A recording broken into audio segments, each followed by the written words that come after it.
and close more prospects. Good evening, everybody. Welcome. Welcome to Help More Prospects Buy and Close More Sales.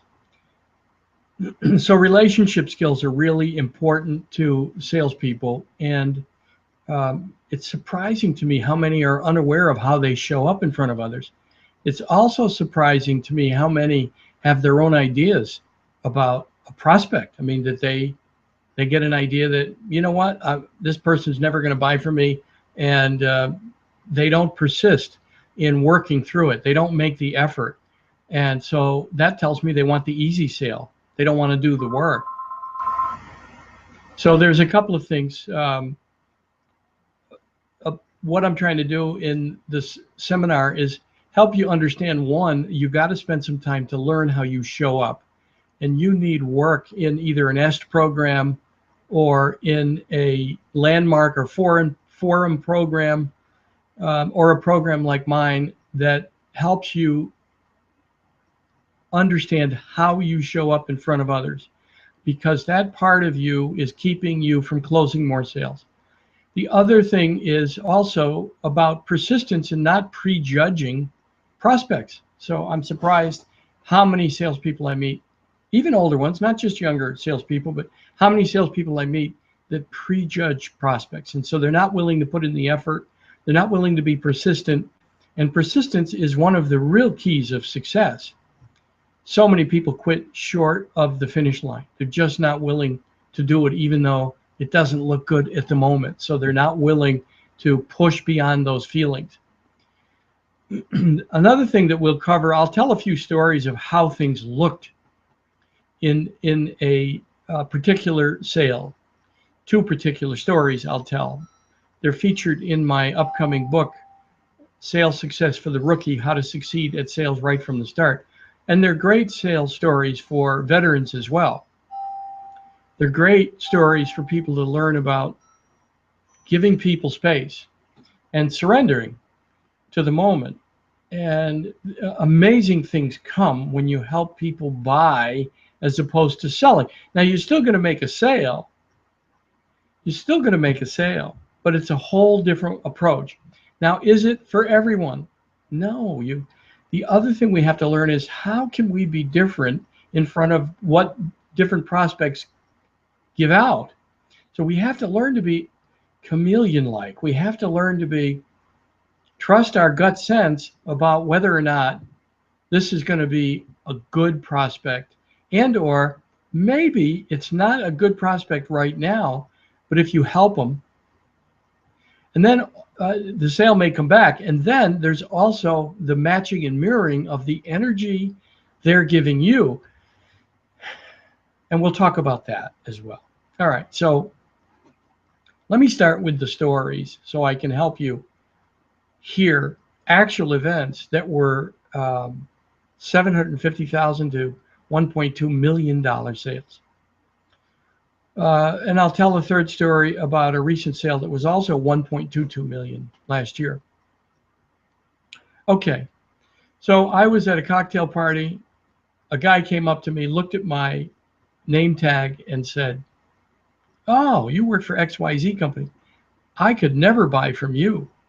And he was a little snide about it, a little aggressive, came right at my name tag.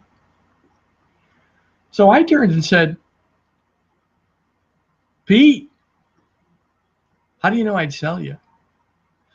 He became indignant by that. He said, "What do you mean? What do you mean you wouldn't sell me? Do you know who we are? We're XYZ company." I said, "Yeah, I know something about you. I've heard a few things, but can I ask you a question? Do you sell everyone, Pete?" "No," was his response. I said, "How come?" He said, "Well, some of the prospects, they're too small for us. Some, we start talking and find out they're never going to allow us to make a profit.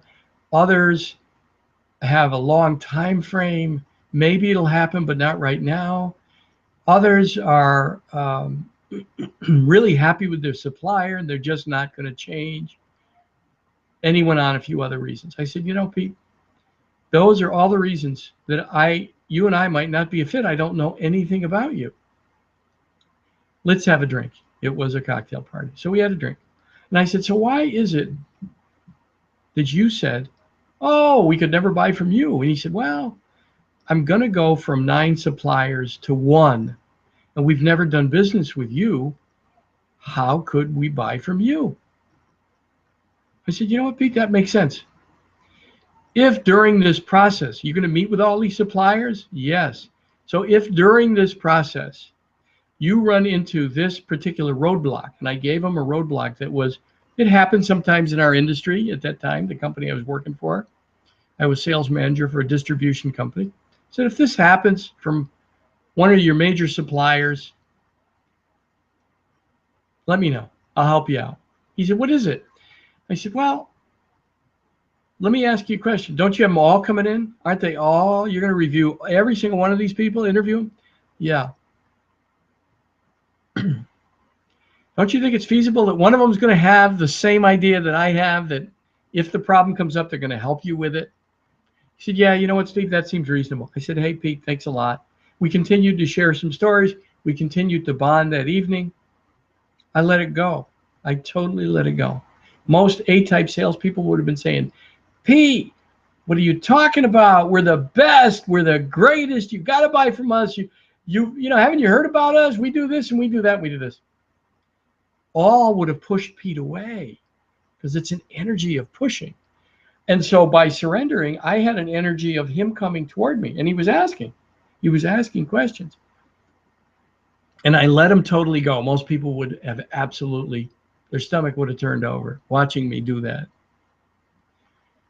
And I believed him. I gave him the space. He said, how could I ever buy from you? We've never bought from you. And I got 9 suppliers. How would my company ever feel about that? What would they think about me if I made that decision? Pete, it's reasonable. So that's the space I left him in. 2 weeks later, the phone rang. Steve, I met with everybody. I got a problem. So let me tell you what the problem is. I told him what he was running into. Here's your roadblock, I bet. 99%. He said, absolutely, that's the roadblock. Pete, get by your fax machine. I'm going to send you something on plain paper. This is what you send. There's some other things you do. Attach some invoices, show the problem clearly to the supplier. You'll get your pricing. There's one favor I have. He said, what's that? I said, would you add me to the list of people in this consideration? He said, yes. Except for one meeting where he came to our building to see the company, to see the strength of our company, right? I agreed with him on that, come and see. I never went to see him again until we got the business. He called me a few weeks later. In fact, there was one more no. He called me in two no's, in fact. He called me and said, hey, Steve, I'm sending you over the list. Take a look at it. He sent me the list. I looked at it and called him back. Said, Pete, I can't bid on this. I'm sorry. So you'll have to take us off the list. He said, what? Why? I said, well, you're not aggregating your spend. So I gave him some tips again on how to do the bid more efficiently and effectively. No one had suggested that. He said, Steve, put together what you suggest and send it to me. I sent it on blank paper again. He put it on his letterhead. I got that back the next day. My bid, my suggested product list. I had aggregated his volume. He had nothing to do but to send it. A few weeks later, he called and said, Steve, I got bad news. You're not the lowest supplier. That's right. I didn't say anything. And he said, what are you doing Tuesday? I didn't say anything for what seemed like a long time. He said, what are you doing Tuesday? I said, Pete, I'm confused. Why am I coming in? He said, I'm going to award you the business. Later on, I found out why we weren't the lowest, and yet he awarded to me. One guy irritated him. He threw that guy off the list. The other guy that was lower than us, he didn't trust the pricing. He thought it was way too low. He threw him out. That left me in the middle. $750,000 worth of business. I had not supplied them ever. And we did a good job, and we kept the business. Fast forward maybe 6 months. Goes back 20 years, so I may not remember it quite accurately. But anyway, a salesperson brought me into a major university, and as our butts were getting warm in the chairs, I like to say, the buyer said to us, hey, you know, I just want you to know we could never buy from you. So I said, well, I'm a little confused. Now, this was not as aggressive as Pete was at the cocktail party. So I didn't mirror that back to her. I didn't mirror back that energy of Pete saying, hey, we could never buy from you. How do you know I'd sell you? No, instead I mirrored back, okay, I'm just a little confused. Why are we here? Oh, I heard a lot about you folks. I wanted to get to know you. Okay, that sounds reasonable. What did you hear about us? Good, bad. Okay, she gave us that. I said, so why aren't we going to be in consideration to get the business? Amazing that this happened again. She said, well, we have 16 suppliers. Some we've done business with for 35 years. How could we ever give the business to you? So again, more soft, gentle. And I said, you're right. How could you ever give us the business? So I said, since we're not going to get the business, tell me everything you're going through, what your challenges are, and what you're looking for. And she told me. At the end of that, I said, you know, it sounds like you need a partner. And she said, okay, so what are your ideas about partnership? And so anyway, I said, don't you have 16 people coming in? Very similar to what happened with Pete. Don't you have 16 people coming in? So she said, yeah, we do. I said, so somebody's going to have the same idea of a partnership. If not, call me. I let that totally go. We had some nice pleasantries. My salesperson, I picked her up off the floor. I think she was going to faint. Because again, it's not what most salespeople do. It's not what most salespeople would have done. They would have said, we're great. Why can't you add us in the list? That would have just shut this woman down even more. And I gave her an idea that was a legitimate idea for them, for their $1 million worth of business, 1.2 million. It was a legitimate idea, a great suggestion for them. I didn't give her the details. A month later, I get a phone call from her saying, Steve, would you mind sharing with me, coming to visit me, and sharing with me your ideas about a partnership for us, with us? I said, absolutely. And I have a request before we make the appointment. She said, what's that? I said, I'd like a favor. I'd like to be added to that list of 16 suppliers. I know it's a stretch, but I'd like to at least be considered. Absolutely, Steve. Absolutely. Do you know 6 months later, we got the business? Now, there was a team effort. There were meetings in the building. There were, again, though, as they narrowed it down from 16 to 9, there were some people who did some stupid things. Salespeople that called and said, how could you do that? You don't know these people. You've never done business with them. We've been with you for 20 years, 18 years, 35 years. 3 people shot themselves in the foot by being stupid. That's stupid. You don't call a customer and say, how could you do this to me? She cut them out, probably forever. Out of that group of 9, when it was narrowed down to 3, we were one of the 3, and she got phone calls again. So now those people posthumously called and said, wow, when we were part of the 9, we were grateful, and we understood why that XYZ company was still on the list. But now that we're cut out and they're one of the 3, how could you do that? We were with you for 20. Again, the whole exact same thing. I thought maybe 6 people talked to each other and shared stupid ideas, and then 3 more did it. Now, it's not like they could have got back on. She had already cut it down to 3. But the fact is, do you think they could ever get back in? And it was a prestigious university that's certainly still around, by the way, 20 years later. I doubt that they're selling them, unless everybody's died and now there's new salespeople. There's always that possibility. And there's new decision makers, I'm sure. But here's the thing. Most people shoot themselves in the foot. That's what's going on. There's the obvious ones, like the 6 people that ended up calling this university buyer. And then there's the ones that are not so obvious, things that you do not know about yourself. So those 2 sales closed by leaving the buyer space. And it's about having that understanding in your body about not resisting what the client is giving you. It doesn't mean it'll be 6 months or 4 months or 2 weeks. They might change their mind in 48 hours, but give people space for where they're at. They might change their mind while you're there. If you say, all right, so it sounds reasonable that you really can't change suppliers. So Talk to me about what areas of concern you have. What, if there was anything that you'd improve about your suppliers, what is it? Maybe you can reopen the discussion by not pushing back too early. There's a time to challenge people. I like the book, The Challenger Sale by Matthew Dixon. Great book.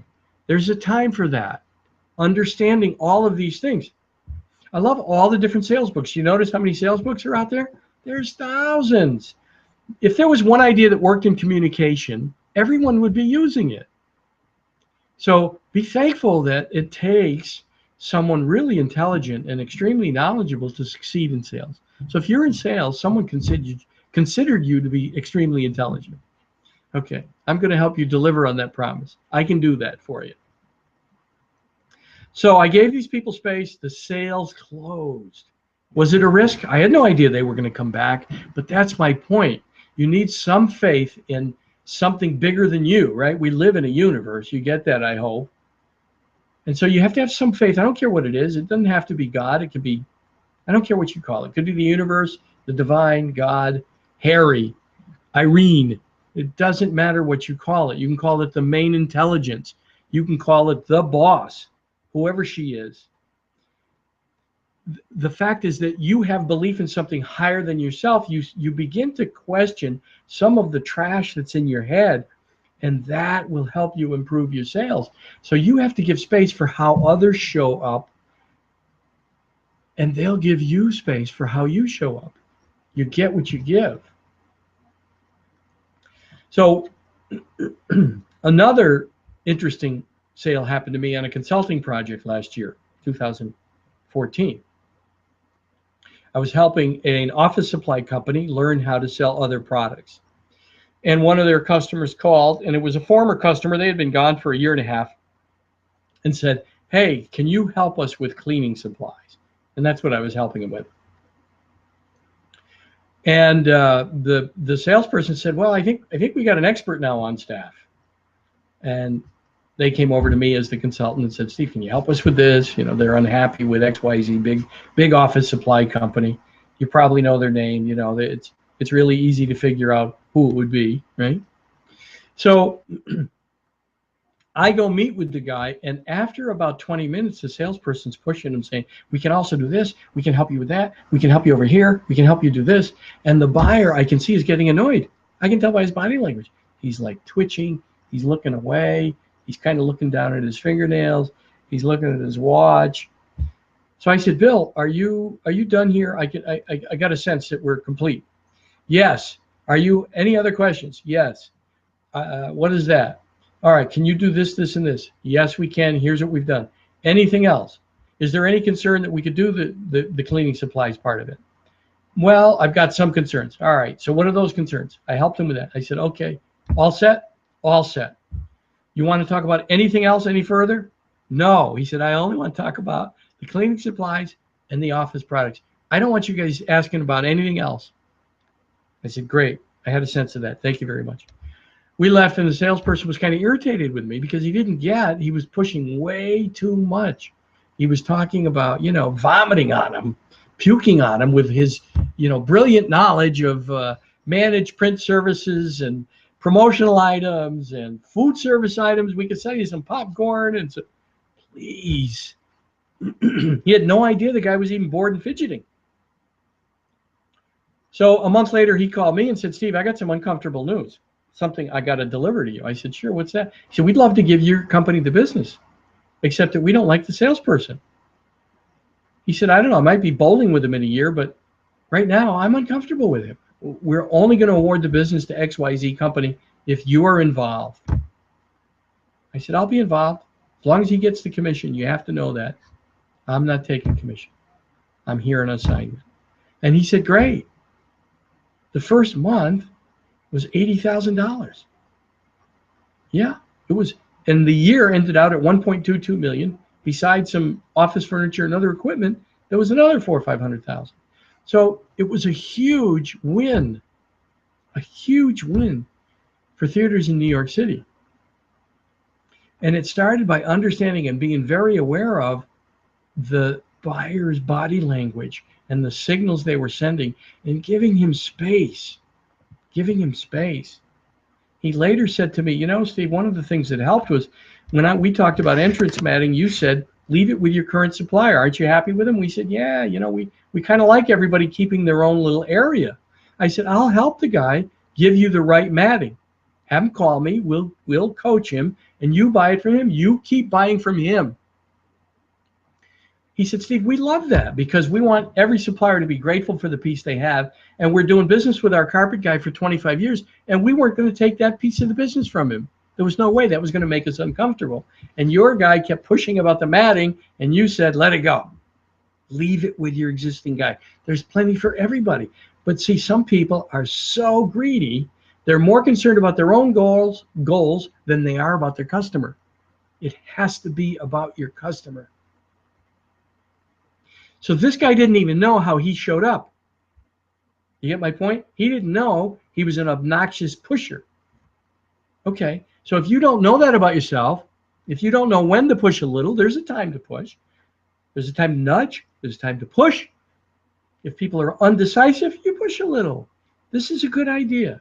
Never use the word trust me, but you say, this is a good idea. Would you like to know what I would do if I were you? Here's what I recommend. And I've done it here, and you can call these couple of people, and I would recommend it. That's what you do with someone who's indecisive. But if you've got a strong decision maker, then you have to pull back. So you got to know when to pull back. Picture a pendulum moving. Pendulum moving. The most eager people are way up here, and a lot of times they have no decision-making power. They're going, hey, we love you. Your timing's great. We're going to buy from you. You end up in voicemail jail mostly with those people. Then you have the one down here who's kind of like, you know, they don't move at all.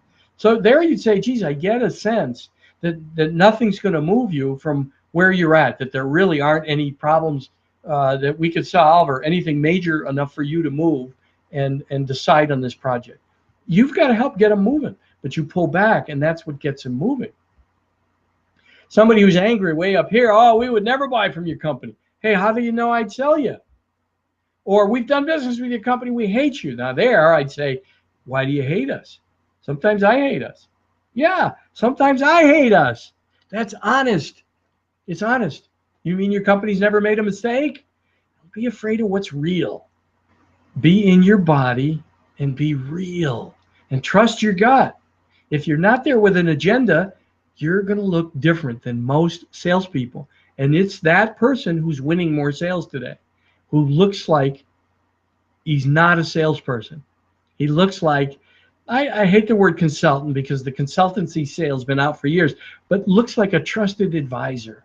Looks like someone that's there to help them with their goals and is not concerned more so with their own goals, their own agenda. That's what people are afraid of. All these years, salespeople have trained prospects to be wary of them because they come in mostly concerned with their own goal.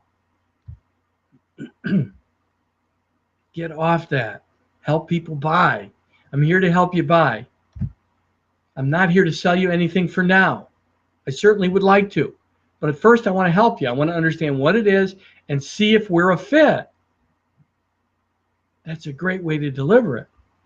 So I coach people on this. I've had sales people that I've coached for 6, 7, 8, 9 years. Some are CEOs or senior vice presidents or in extreme management positions in companies today, and I'm helping their people as well. Because most don't get it. It's called EQ, emotional quotient. So IQ, we can move it a little bit, especially as we learn, but pretty much IQ is static. What we've got for smarts, we've got. But EQ can be raised. Your emotional quotient can be raised by learning, number one, about yourself. How do you show up? You need help with that. You need either that or you need a coach who can tell you how they see you. So number one, how do you show up?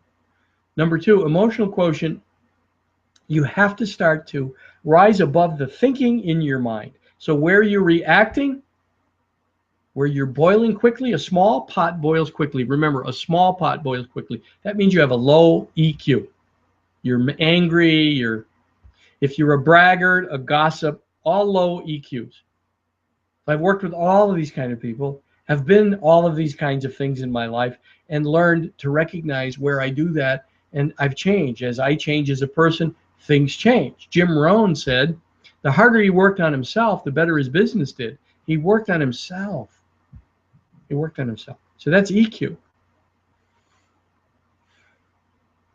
And where you're reacting, you need to learn to not react. You become proactive. Some other new action, right? So if you're reacting, that's something in the past that you've learned, that you're resisting. You're not learning the lesson. So it keeps showing up for you to get. You got to do something new. You have to do something new. Learn to become proactive. Develop a level of thinking above your thinking. Get the book, Are You Ready to Succeed by Dr. Srikananda Rao, R-A-O. It's a great book. It's an 80-page book, quick read. And it'll talk to you about developing that level of thinking above your thinking, and you'll begin to stretch your EQ, your emotional quotient. It's very important that if you're going to close large sales quickly, you've got to understand what's going on in the room. So I was hired by a laboratory information systems company called LIMS. That's not the name of the company, but they sold a product called LIMS, software for managing laboratory information management. They asked me to go see a few of their sales engineers presenting.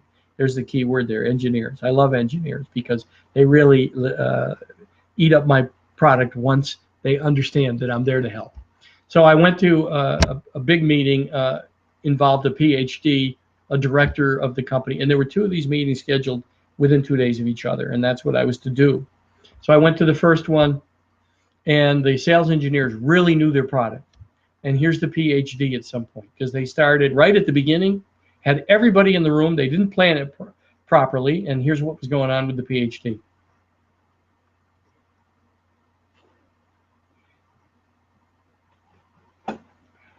So I said, hey, guys, time out. Doc, do you need to be in this? No. How come? This is for users. This is boring me. Okay. What do you want to see? He said, here's what I need to see, Steve. I said, guys, to the software engineers, when are you going to show that? 11:30. Doc, can you come back? Yes. Thank you very much. Get out of the room. They eventually made that sale, but they were missing this. In a committee sale, you've got to be paying attention.